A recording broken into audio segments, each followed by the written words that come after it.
وقل جاء الحق وزهق الباطل إن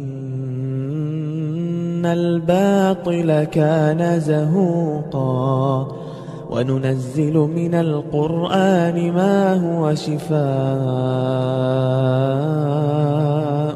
ورحمة للمؤمنين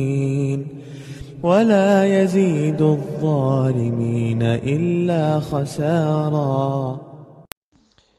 أستغفر الله ربي وأتوب إليه ولا حول ولا قوة إلا بالله العلي العظيم. اللهم صل على سيدنا محمد الفاتح لما أخلق والخاتم لما سبق ناصر الحق بالحق والهادي إلى صراطك المستقيم وعلى آله حق قدره ومقداره العظيم. Assalamu alaikum wa rahmatullahi ta'ala barakatuhu. Karmuko be amin mawbe amin kutiraɓe amin tedduɓe ka dental men ɗo alhiwaru bayna sunnati wa shi'a. Are ɗe weltani sheikhuɓe men ɓe fo ittude sheikh sherif yo Allah hinno yaafo en, sheikh alpha mar en Dakar e sheikhuɓe sheikh ibrahima en e kala sheikhuɓe wonɓe wallitade ɗo mo linti tun wodayɓe o yejjiti. Haray on fo on salminama on jurama. Haray ɗen weltani kadi ɓe wonduɗen gaɓen fo ɗe weltani docteur men ɓe. Haray si Allah lan ɗon jaɓi haray e talataje ɗen e yewtay fi l'islam on e julɗo on e ala on yewten fi e ala on en satinay mo yewtideten. Haray e docteur Billo en kippanay en ɗum ɗon en wallidira e maɓɓe e programme ji ɗin fo. Haray ɗe weltani jama on fo ɗen tori Allah yo Allah newnan en nde faandude ɗo. Si Allahu lan ɗon jaɓi haray ko ɗum ɗon anniya. Ko saɗi mon ko tooli docteur Billo. Hari mi wayri on ɗo. Masha Allah. Haray hande si Allahu lan ɗon jaɓi ɗen fuɗɗade fi l'islam on e julɗo on. Tamen tampingon pandi ka fuɗɗode ko honɗum sennidiri juulowo on e julɗo on. أعوذ بالله السميع العليم من الشيطان الرجيم بسم الله الرحمن الرحيم اللهم صل على محمد وآل محمد. السلام عليكم ورحمة الله وبركاته. on jarama Cheikh Boubacar Siddi Bari. haray wonɓe e nde mojobere ɗo ɓen fop alhiwaru bayna sunnati wa shi'a ɓe salminama, ɓe jarnama, ɓe du'anama. haray hiɓe tora du'awuji. haray yo Allahu lanɗo on huru en ko nafata en aduna e lakara. o waɗa ɓerɗe men ɗen ɓerɗe laaɓuɗe hakkundeji meɗen e hakkundeji men e Allah subhanahu wa ta'ala o. haray Cheikh Siddi min inni on assalamu aleykum wa rahmatullahi wa barakatuhu. ndu noddandu mon ɗo haray meɗen e sokeje moɗon. alhamdulillah rabbil alamin. Cheikh Siddi hiɗon e jamtana ala toon e kono woniri on tigi wayri seeɗa ka mojobere min waɗande barkiɗo alhiwaru bayna sunnati wa shi'a. haray noon wona faale on tigi ma yiɗi on tigi ko jokki on tigi kon no ɗuuɗi. hiɗon jeli e nder gurdam bani adama ko ɗiɗi ko jokkuɗa kon e ko jokkuma kon. ko jokkuɗa kon ɗum noon hiɗa contrôle, hiɗa andi ko honto e honno wonɗa jokkirde. kono ko jokkuma kon ɗum ɗon harana e contrôle ba woni. haray bani adama ko hakkunde ɗiɗi woni wuurude, hakkunde ko o jokki kon e ko jokkimo kon. haray inchallah yo Allah lan ɗon okku en fof tawfiq fi wawugol heƴude hakkunde ko jokkuɗen kon e ko jokki en kon wawe yaltude e muɗum no Allah faalira noon. haray on laddike ɗo landal e o mawdu ɗo o thème ɗo yomi wolirno ɓay o yaafoto mi naami arabisant. donc haray ɓay naami arabisant mi wawata yahude e fannu mo mi anda. naami arabisant donc mi yewta ko mi wowla ko mi wawi wowlude. ko pular ngal watti ɗon e français on seeɗa inchallah, mais ko pular ngal ɓurata ɗuɗude. landal ngal landiɗon ngal ko sennidiri julɗo e juulowo. On yewtiɗo mawdu labaɗo mawdu o yewtiɗo mawdu labaɗo mawdu yani islam e julɗo on lambike ɗo kadi ko honno sennidiri julɗo on e juulowo on. hiɗon geli sifaɗe lande ɗo haray ko lande fi shuyuhu ɓen shuyuhuɓe tawɓe hino ƴelliti e gande ko ɓe makata kon kamɓe gande tawhid gande tafsir gande ko nandita tawa e muɗum yimɓe janngoyɓe ha ƴellitiɓe haare sifaɗe lande ɗo fi maɓɓe ko hertorɗe fi kañum shuyuhu ɓen kono enen ko point de vue juste wonɗen jonnude yani ko voilà point de vue men on inchallah e landal ngal hara shuyuhu ɓen ɓe fof ɓe noddaɗo mo kala e maɓɓe wawa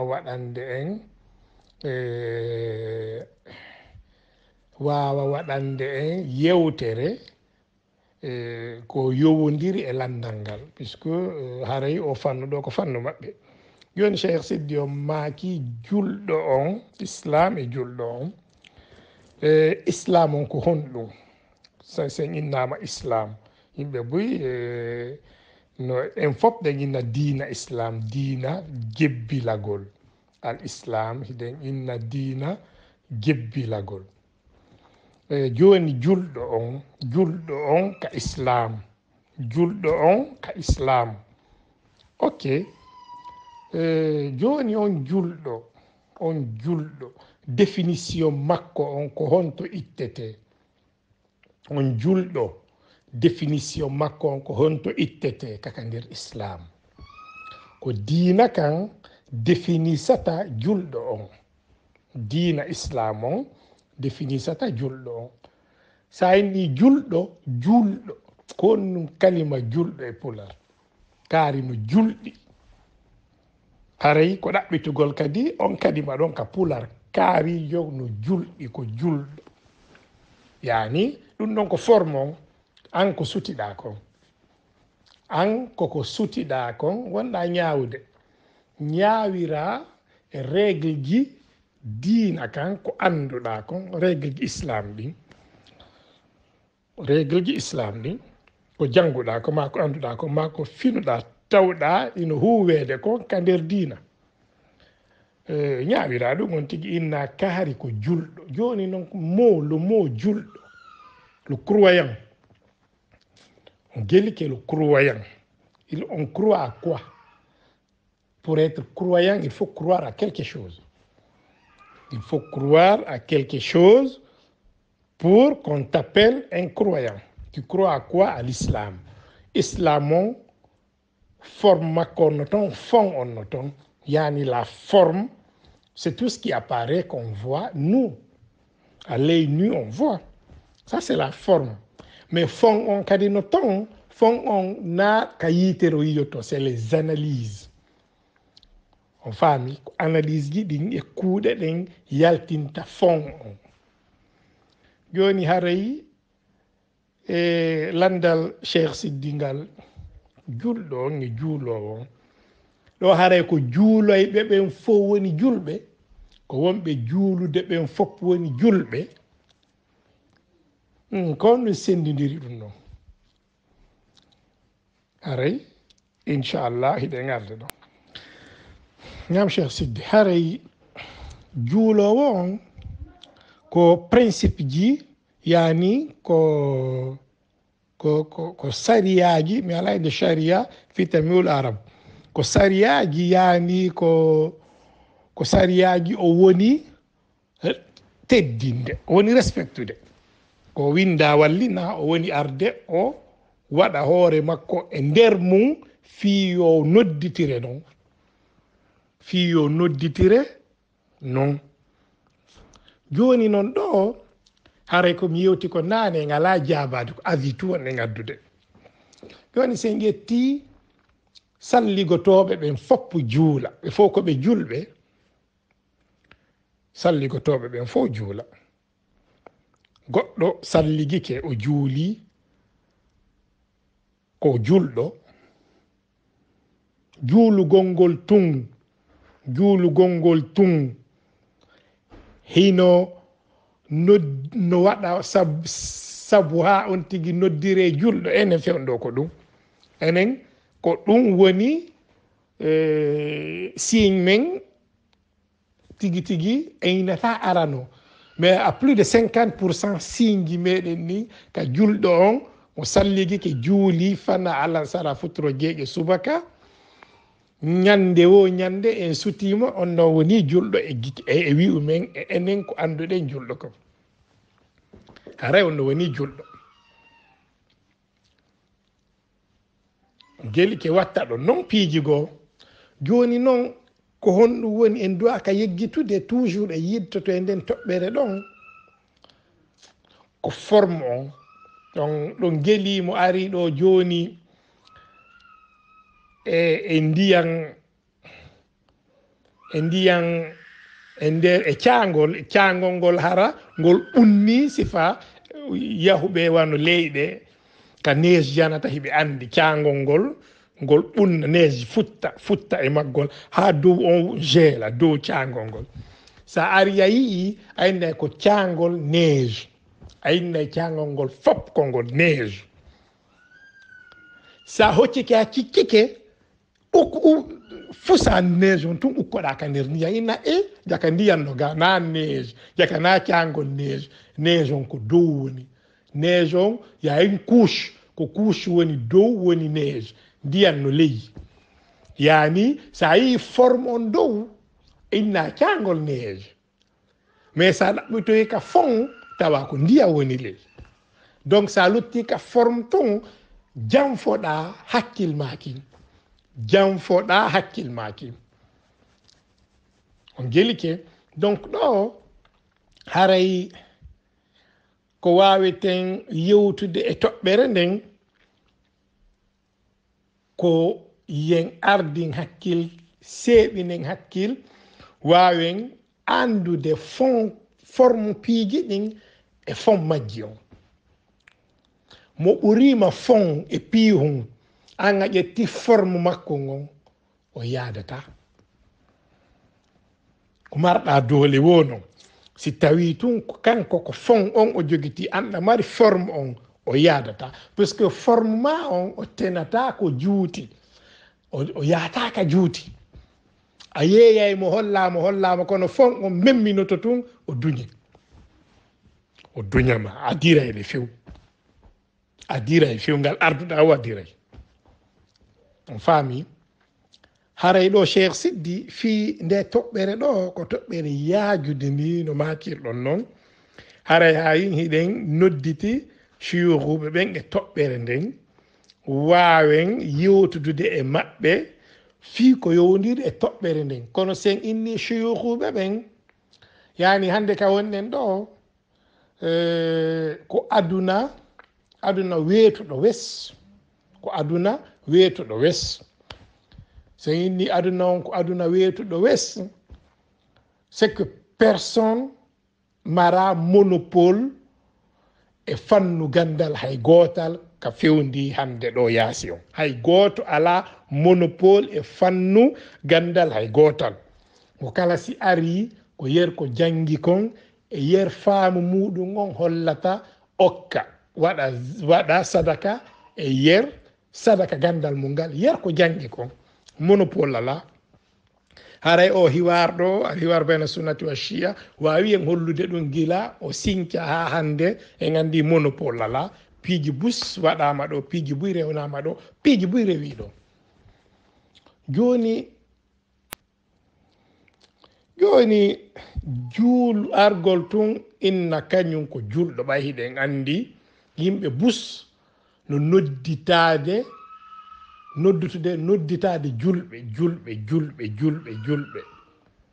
woɓɓe yehi ha inni en que eux ils sont des musulmans non pratiquants ko ɓe julɓe kono ɓe ala pratiquude non fof en nani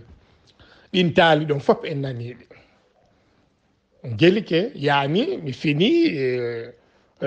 mi tawi kamen ko diina min mi heɓama e nder mum mi janɗi e nder mum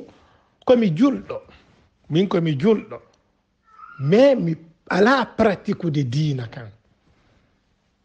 komi julɗo kono mi ala pratique de diina kan on non no waali mbaalodi makko o wonɗo arde juulaɗa salligo juula hoora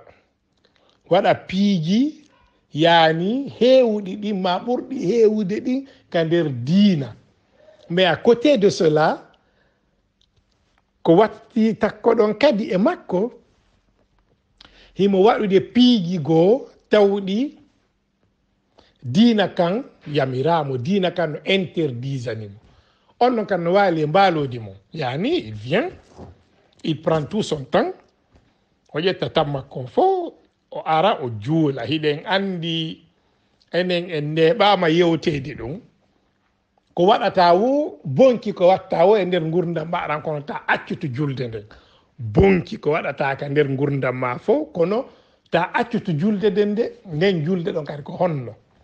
yaani si leere bonki hewti leere waɗugol ko boni a waɗay ko boni kon kono tuma leere julgol hewti kadi a juulay haray on julɗo ɗon kadi ko honto woni ɗum noon ko janngoyɓe ɓen kadi si min ni janngoyɓe ɓen menen min tawaka puisque menen min ala gandal janngoyɓe ɓen ha muuti e fannuji ɗi fof eñi naali ka diina tun janngoyɓe ɓen e fannuji ɗin fof ɓe janngi e nder ɗum ɓe janngi kadi diina ha ɓe ƴelliti hara e nder gandal maɓɓe ngal fopp koɓe janngi kon fopp diina kan no woodi wonɓe tintade e maɓɓe hiɗon andi dans la vie là chacun a un modèle dans ta vie chacun haray tu as ton modèle je veux devenir comme tel je veux être comme tel je veux écouter tel quand j'écoute tel je suis vraiment bien dans ma tête je suis vraiment bien dans mon esprit et dans mon corps donc si a ɓe no woodi kadi jannguɓe buy hara koɓe modèle wonande yimɓe buy ɓe jannga joni sa janngi ha ƴellitiki a woni modèle a wonani yimɓe ɓe modèle e nder fannu ko jannguɗa kon fof tentini ka diina puisque enen iɗen andi diina kan diina islam on c'est une religion qui est parfaite c'est une religion qui est parfaite gelike kala jo e ja ko timmu ka tis joni noon janngoyɗo diina kan on ha woni modèle o woni tintorgal jama buy ko e makko tintoto fi yo yi'u hoore mum joni on ɗon noon o ari himo waɗude piiji ko tawata wonɓe tintade e makko ɓe ñande wo hiɓe heɓude déception e nder ko ɓe woni tintade kon yani o janngoyi diina kan o ƴellitike e nder diina kan moƴƴa on gelike kono tuma weeti be mais sina ɗum à chaque fois que l'occasion se présente wonɓe tintade e makko ɓen hiɓe heɓude déception ena kaariɓe jaka ko ni wayi kaariɓe ko ni wayi hara ɓe woni dessus e nder mode de fonctionnement maɓɓe on e nder no ɓe wonma yi'irde no ɓen julɓe ɗon kadi no woni ɗa yani ɓe tinto e goɗɗo ɓe ƴetta on tigi ko modèle on jelike ɗum noon kan waali mbaalodi mum haray janngoyɗo on o janngi il est revenu il est devenu un modèle mais il y a trop de couacs dans ce qu'il fait il y a trop de si vous voulez il y a trop d'incohérence dans ce qu'il dit et dans ce qu'il fait et ça entraîne beaucoup de déception e nder wonɓe tintade e makko ɓen puisque woni tintorgal har ɗum noon kano waali fannu mum joni fannu goo kadi yani julɗo on a wonɗo julɗo on a wonɗo julɗo on ko ya yahu janga diina kan e jungo goɗɗo ko ya yahu janga diina kan e jungo goɗɗo est ce que omo wonɗa jangude diina e jungo mum omo wonɗa jangude diina fontuɗo deftere ko o jangi kon mo jannudema contenu deftere nden contenu mayre o mo jannudema nde o jannima mo jannudema est ce que an wonɗo jangude on ko kaarijo duwaɗa tintade e mum ka ko deftere nde wonma jannude nden duwaɗa tintade e mum yani komi faala landade ɗo a wonɗo jannede on ko wonɗoma jannude on tintotoɗa e mum kaka ka o woni tintade ɗon ka islam ka diina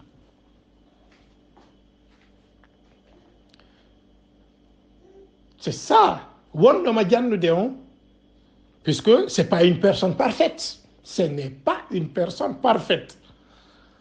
est ce que mo ƴettuɗan comme modèle est ce que mo ƴettuɗan comme miroir n'est pas une personne comme toi est ce que mo ƴettuɗan comme source dans tout ce que tu pratiques dans la religion n'est pas une personne comme toi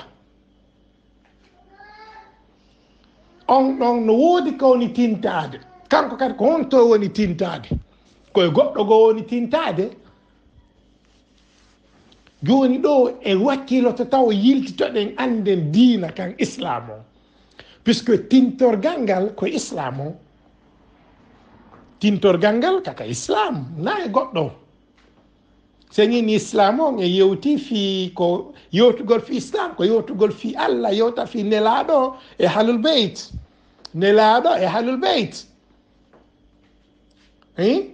timmuɓe ɓen ɓe faljata ɓen ɓe yani sifa ko nandita tawa e sifa muɗum ɓe c'est que ayeje yewtude fi maɓɓe ɗen fop ɓe minen na arabe min jangguiɗe kono koye français on faami timmuɓe ɓen nelaɗo ahlul beyt tintoɗa e ɓen joni noon goɗɗo tintike e nelaɗo on goɗɗo gari tintike e oya on noon tintike c'est que tintorama noon ça fait plus de 1000 ans ça fait plus de 1000 ans an haray an faalaɗo tintade on ko farilla e ma ɗaɓɓitugol source on ɗaɓɓitugol source miroir on puisque sa ɗaɓɓitali source miroir on a tintike tun e wonɗo yeeso ma on mo fewtoɗa e mum on a tintike e makko ça va être compliqué yani ko forme on e fon on no ɓaawo sa lutti tun ka forme je ne pense pas que ko tintotoɗa kon a wawa tintade no tintorte non puisque ara kaka forme luttuɗa gilki hara kaka forme luttuɗa hara kaka forme joni juulugol ngol cheikh siddi ko landi kon ko juulɗo on e juulayɓe ɓen on gelike haray ɗo question on siwɓe ɓen toujours ɓe andintina hiɓe noddaga yani ɓe yewta se noddiɓe ɗo joni ɓe yewta en joni règle ji julde nden ɓe yewta en ko sellinta julde ko ɗum annoto si faɗin shariaji ko nan ɓe yewta en ɗum non fof mais a wonɗo wadde ɗum a wonɗo pratiqueude on fomma on ko hon ɗum c'est ça la question fomma on ko hon ɗum puisque so yii probléme ji busi heɓike e diina kan ndaare hay occident no ɓe ƴettiri noon diina kan yani ko yimɓe ɓen ɓe woni ñaawirde diina kan yani ko yimɓe on ɓe tintade ɓen ɓe woni ñaawirde tintorgal ngal na tintorgal ngal tigiri ɓe woni ñaawirde yimɓe ɓen c'est ça le problème c'est ça ko nambara on ni yani na julɗo on ñaawirte diina kan ko diina kan ñaawata julɗo on ko diina kan ƴettete ka ñaawire julɗo on mais o yi occident ɗo goɗɗo si immike ka o immi haysina julɗo ndaron ɗo nambara forme et fond ndaron ɗo nambara forme et fond goɗɗo si immike ɗo haysina julɗo hara fus o anda e diina o gelike o ari o darike e nokkure o fettini piyum o inni ɗon allahu akbar hara ko o kalima ɗo tun o inni allahu akbar o fettina ɗon ko kon ɓe innata ɓe inna julɓe ɓe waɗi goɗɗum julɓe ɓe waɗi nambara ko ɗum ɓe innata ko direct ɓe ara ɓe inna julɓe ɓen waɗi nambara joni noon fiyo ɓe wowlu ɗum sinkanoma tabiti jama on accepti enen tigiri wonɓe étade fiino respectira règle ji ɗin ka diina enen tigiri en pretaniɓe flan on enen tigiri nous sommes rentrés dans leur jeu c'est ce qu'il fait qu'il joue le jeu on geli ki hakkunde men enen tigiri ko honno en ñaawirayi en heewi ka ñaawirten neɗɗo on diina kan neɗɗo on ƴettenmo ñaawirenmo diina kan yani kaari janngoyi kaari arti kaari ko ni joni an a ƴetti kaari comme modèle comme miroir kaari noon waɗoya goɗɗum ko a sikkano ma waɗoya goɗɗum ko alaka diina ma waɗoya goɗɗum pour toi ko wawatano waɗude mukk e nder gurdam makko ɗam inna tigi on ka diina menen joni min famali ka diina ça va être ta première phrase menen min famali ka diina alors que ça ne se juge pas comme ça on faljuɗo ɗon on waɗuɗo ko waɗi ɗon ko o jangi wo ko niveau mo hewti wo on gelike so kala ko o waɗi o wawatake kanko ƴettamo ñawiramo diina kan c'est pas possible joni noon enen e waɗi ɗum en joni enen ɗum noon ko méthode ji men ɗin noon ko ɗum waɗi ayɓe diina kan kadi ils ont pris la même méthode na kamɓe sinci ɗum ɗo de koko sincuɗen ɓe ƴetti koko sincanɗen hoore men ka nder diina ɓe ƴetti ɓe développi ɓe waɗi loyru contre men puisque min tigir kam yoni ɗo goɗɗo si jooɗike ɗo jannilan min janga min yaha ha min muuto on no ngare wonani la modèle o woni modèle pour moi la personne là elle est parfaite alors que c'est là où l'erreur commence teddingol goɗɗo teddingol gandal goɗɗo e innugol on tigi ko c'est une personne parfaite no seedi kaari jangilan teddini kaari no mari gandal lan teddini gandal makko ngal kaari ko tedduɗo lan teddinimo mais kaari waɗata goɗɗum ka nder diina ma waɗa goɗɗum ko lundi diina min mi wona dessus puisque lan andi na kaari woni diina kan na kanko woni diina kan no ton c'est que et c'est pas par lui on définit la religion on ne peut pas définir la religion par lui diina kan no ton règle gi diina kan no ton joni so lundike ɗum non fihi mo jangi ma ɗum kala niveau mo hewti e gandal ɗum wawata nan innude awa ko diina kan waɗini non c'est pas la même chose ko kanko wayi noon ko kanko waɗuɗo ɗum ɗon o wayi noon na diina kan no waali mbalodi makka diina kan no waali mbalodi makka on gelike haray ko toɓɓere yaajunde inchallah ɓay hande ko introduction to wonɗe wadde en hatta e waɗo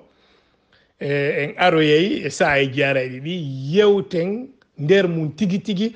adden erreur ji jama on honto iwi par rapport e jugement ji ɗin on geliki adden probléme ji ɗi honto iwi puisque dina kan kadi ko honto woni heewi janngoyɓe ka ay ko fi dina cheikh sidi wowli nami wowli heewi janngoyɓe dina kan hara ko ɗiɗo ma tato yani ɓe janngoya dina ɓe adda kan dina ɓe gollirana dina kan ɓen ɗon no toon ɓe janngoya dina kan ɓe adda dina kan hara ko dina ɓe janngoyi ɓe adda dina kan ɓe gollirana dina kan ɓen ɗon no toon woɓɓe janngoya dina kan ɓe adda ka ɓe ƴetta dina kan ɓe gollirana ka hoore maɓɓe ɓe wonki maɓɓe kin ɓe janngoya dina kan ɓe adda kan dina ɗon ɓe ƴetta ka ɓe gollira ka fi wonki maɓɓe kin ɓen ɗon kadi no toon woɓɓe kadi yaha janngoya ɓe inna ɓe janngoyi dina ɓe yaha ɓe janngoya naamu ɓe yaha ɓe janngoya honɗum civilisation ɓe yaha ɓe janngoya honɗum fina tawa on ɓe artira ɗum noon ɓe janna ɗum noon kamɓe kadi ɗum noon ɓe waɗa ɗum noon diina ɗum noon kadi jannede no yaajude kali catégorie ji buyno toon on faami ɗon anndi ko yangantoɗo diina e yangowo diina ko yangantoɗo diina kan e yangowo diina kan on faami yangantoɓe diina kamɓe toon est ce que diina kan ko métier diina kan koka métier ça c'est des questions qu'on doit se poser diina kan koka métier an janngoyɗo ha ƴelliti arti on e o wonɗo ɗa on o jannguɗo ɗo on mo yahaali on arti quelle est la différence entre vous ka diina haray question ji buyno toon ko yowodiri e toɓɓere nden inchallah e yewtay fi muɗum si bajjo seniɗo on jaɓi hare noon ɗe nodditi ɗo chiyuɓe fof yoɓe seeno ɓe wallito en ɓayi ko probléme ji tawɗi hiɗe wuuridi e mum e nder société meɗen on koye wakkilo yaltinen solution ji ɗin fi no wawen adaptorade mode de vie men on hara koyen tinto diina hara nayo diina kan tinto e men yani hara ko diina kan ƴettete ñaawire ɗen enen hara na enen ɓe ñaawirta diina kan on gelike wawen daarude des propositions de solution e ko nandita tawa e muɗum inchallah hara cheikh siddi hande en hattay ɗo min inni on allahumma salli ala muhammadin wa ali muhammad assalamu aleykum wa rahmatullahi wa barakatuhu haray o yafoto noon kala mo haalaji ɗin tawata muusi haray min imminira fi yo muuso e gooto hara en fof koyen wakkilo mo kala adda idée mum on ono janngoɓe arabe ɓe ginno ra'ayu mo kala adda idée mum on wawen waɗude ce que wawe waɗude comment est-ce qu'on appelle ça sibita quoi wawe waɗude choc d'idée pour pouvoir ressortir quelque chose de meilleur fi men en fo haray on jarama allahumma salli ala muhammadin wa ali muhammadin assalamu aleykum wa rahmatullahi taala wa barakatuh wa aleykum salam wa rahmatullahi taala wa barakatuh docteur billo hande kadi on holtinimen ɗo weltinimen yo allah weltigon yo allah hisin on yo allah hisin en fo hisina julɓe ɓen fo bi haqqi muhammadin wa ali muhammad hara en andi wondema julɗo on ko sendidiri julɗo e juulowo hande on ko min manditi ko wondema julɗo on ko jebbiliɗo on juulowo on ko juulowo kono hara o jebbilaki julɗo on ko juulowo jebbiliɗo aray min faami ɗum ɗon wano ka arab ɓenna almuslim on ɗon ko jebbiliɗo on almusalli ɗum ɗon ko juulowo on joni noon jebbiliɗo on ko juulowo haray mo jebbili kadi hara na juulugol tun haray min manditike ɗum ɗon tori allah yo allah waɗo en julɓe e toɓɓere ɗimmere nden kadi ko min faami ɗo ko wondema l'islam on ko feere julɗo on ko feere ko l'islam on woni tintorgal ngal wona julɗo on haray ɗon kadi ko toɓɓere nde mi weltori moƴƴa. haray Allah jarama kadi on jarama. haray ɗen tori sayhuɓe ɓe wallito e nde toɓɓere ɗo. haray on weltanama moƴƴa. اللهم صل على محمد وآل محمد وسلم. ربنا آتنا في الدنيا حسنة وفي الآخرة حسنة وقنا عذاب النار. اللهم صل على محمد وآله الطاهرين. وقل جاء الحق وزهق الباطل إن الباطل كان زهوقا وننزل من القرآن ما هو شفاء ورحمة للمؤمنين ولا يزيد الظالمين إلا خسارا.